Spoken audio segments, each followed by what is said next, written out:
অনেক দিন ধরে ভাবতেছি একটা ট্যুর দিব, তাই আর দেরি না করে চলে গেলাম সাজেক।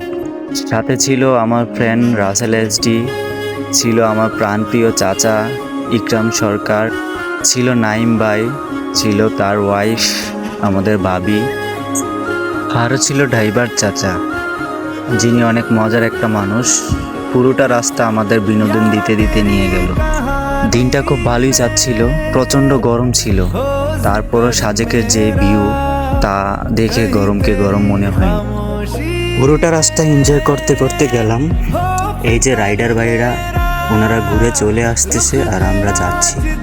এইখানের একটা নিয়ম আছে, আপনি যত তাড়াতাড়ি যান না কেন আপনাকে একটা মাঠে উপস্থিত থাকতে হবে। সবগুলা গাড়ি একসাথে ছাড়া হবে সাজেকের উদ্দেশ্যে। পুরোটা রাস্তা সেনাবাহিনী আপনাদের নিরাপত্তার সাথে নিয়ে যাবে, যাতে রাস্তার ভিতরে আপনাদের কোনো প্রবলেম ফেস না করতে হয়।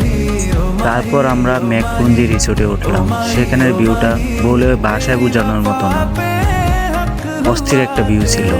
তারপর রুমে আসলাম। রুমে এসে ফ্রেশ হয়ে তারপর কিছু ফটোশ্যুট করলাম। বিকেলে চলে আসলাম হেলিপ্যাডে। তারপর এখানে এসে কিছু খাবার দেখতে পেলাম। খাবারগুলো অনেক সুস্বাদু ছিল। যারা এখানে এসেছিলেন খাবারগুলো খেয়েছেন তারাই জানেন যে খাবারগুলো কতটা টেস্ট ছিল।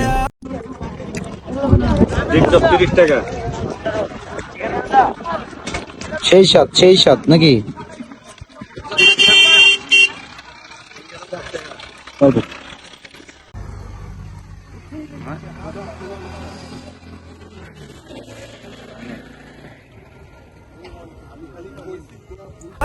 তারপর কিছুক্ষণ হেলিপ্যাডে ঘোরাঘুরি করে রাতের খাবার খেতে চলে আসলাম ব্যাম্বো চিকেন।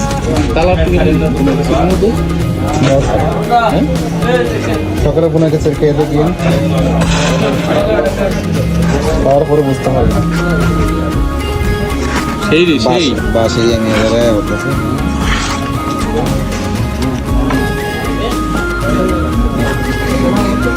এটা কি পুরা খাবারটা কি এটার ভিতরেই হয় নাকি এটা হাফ সিদ্ধ করে দেন?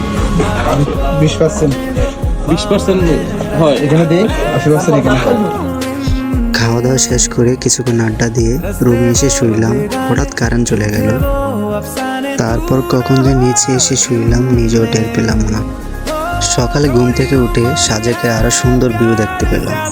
সকালে ঘুম থেকে উঠে নাস্তা করে চলে আসলাম লুসাই গ্রামে। এখানে কিছু ফটোশ্যুট করলাম। লুসাই গ্রাম ঘোরাঘুরি করে তারপর রওনা দিলাম আলুটিলার উদ্দেশ্যে। এখানে এসে কিছু ফটোশ্যুট করলাম। তারপর পাহাড়িদের কিছু নাচ উপভোগ করলাম।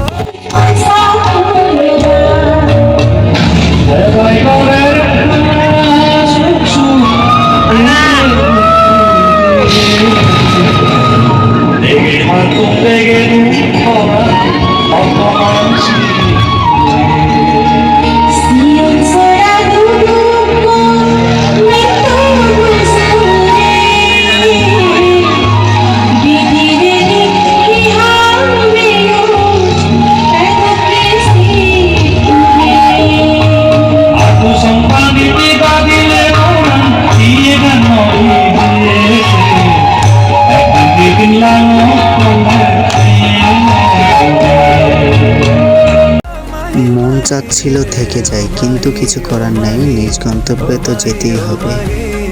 তাই বাড়ির উদ্দেশ্যে রওনা দিলাম। আর আমার চাচা তো অনেক খুশি। চাচা বলতেছিল চল ভাতিজা সবাই থেকে যাই, ওনার নাকি ঘুরতে অনেক ভালো। পরে চাচাকে বললাম সমস্যা নেই চাচা, নেক্সট উইকে অন্য কোথাও ঘুরতে যাব। ঘুরতে কার না ভালো লাগে, ঘুরলে মন অনেক ফ্রেশ থাকে। নেক্সটে আবার আমরা বান্দরবন যাব। এরকম দিন আবার সবাই মিলে একসাথে উপভোগ করতে চাই।